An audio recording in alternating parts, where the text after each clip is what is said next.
Happy whatever this day is as you watch this to you. I'm getting this together on a Wednesday, so I'm going to say happy Wednesday.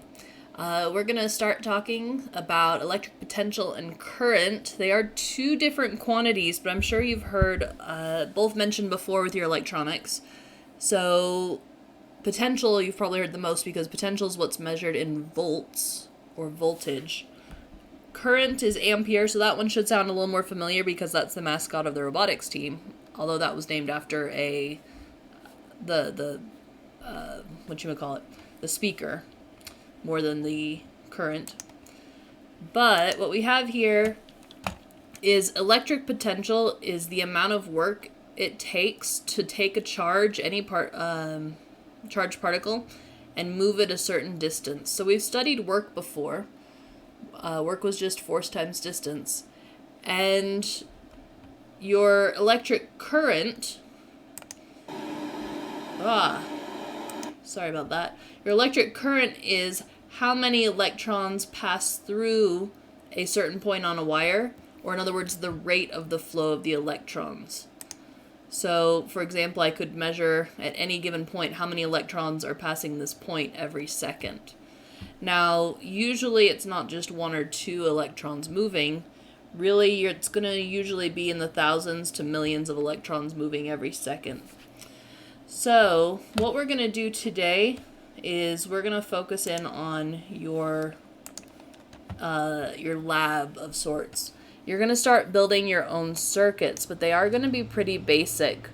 So, this is embedded in Canvas directly. What you're going to do is you're going to start building a circuit. Let's say we'll put a light bulb in here.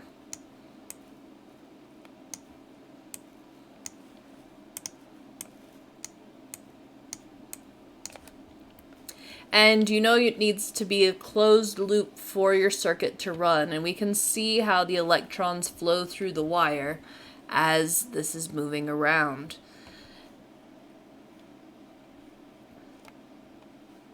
Now, if I wanted to measure the voltage of your battery, of your circuit, not just your battery, grab the voltmeter from over here on the side, and what you're going to do is you're going to take the leads and you're going to attach them to different places on the wire.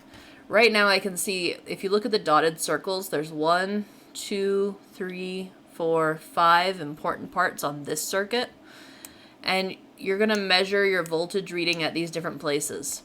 Now, sometimes you are going to have a voltage of 0.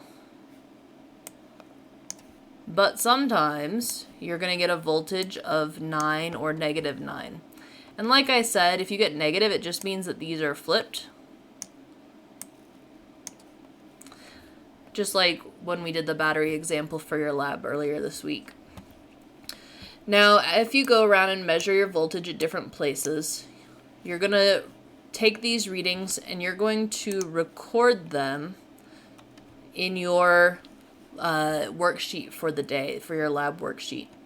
So, for example, I could go ahead and say,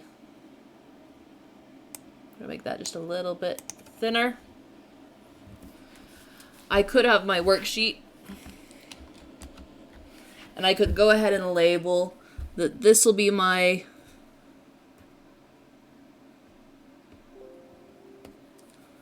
point 1, 2, 3, 4. In this case, there were extra wires, so that's why they have extra points.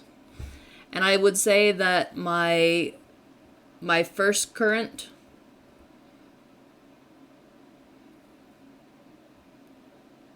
actually no, we want the voltage here.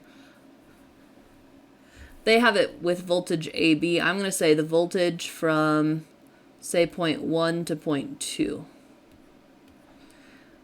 If I measure along that wire here, like I'm doing here, I see I have a voltage of 0.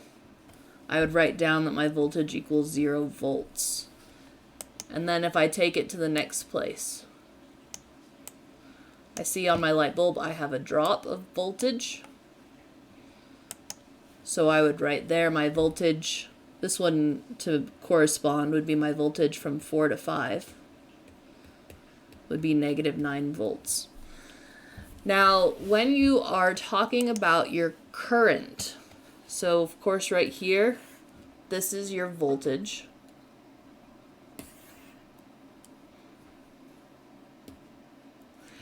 But when we're talking about your current, there is a difference in how you're going to measure it. Now, the most important thing is your, it's called an ammeter.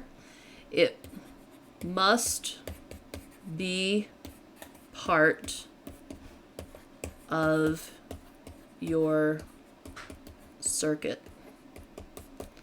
So, for example,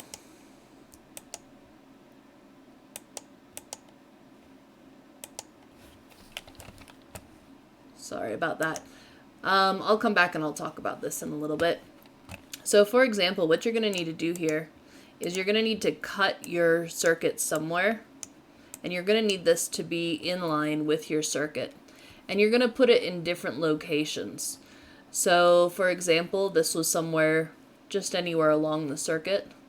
It was between two wires. Let's say that it lined up to like this 0.6 here. I would say that my current at 0.6 was, I think it was 0.9. Yep, 0.9 amperes. So it describes how many electrons are going through any specific spot every second. Now, you also can, for the sake of this experiment, pull this ammeter out and put it on any given location, and it will tell you what the current is at that place. But when you use your multimeter, you do need to make it a part of the current, part of the circuit, and that's something I will talk about later. So what I want you to do today is I want you to go through this example,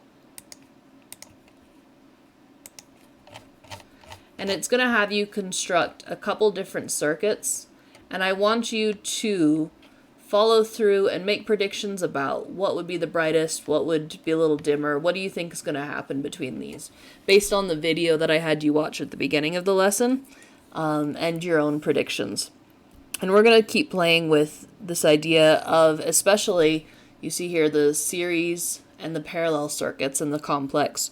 I'm going to teach you more about what those mean in our upcoming lessons. Just different ways you can organize your pieces in a circuit. So I hope you're having a great day. If you have any questions, let me know. I will talk to you next week.